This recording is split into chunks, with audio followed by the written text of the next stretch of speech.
Hello, Senza community. This is Coach Madisen. Let's talk about MCT oil. MCT stands for medium chain triglyceride and simply refers to the length of the fatty acid chains found in a food. Most MCT oil is derived from either coconut or palm oil. You can also find it in a powder form or in a capsule form, and sometimes you can find it in a flavored liquid form. It is completely fat, that's all it is. There's no carbs, there's no protein in MCT oil. The nice thing about it is that when you're traveling, when you're really active, or also when you're just getting started with a ketogenic diet, it can be great to support your body to produce those ketones.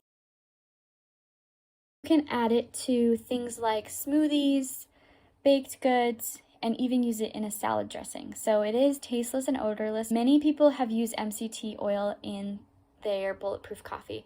It's also common in things like tea or matcha or chai. To make sure that you either blend or froth the MCT oil in it, because it is an oil, it will separate from the rest of the liquid.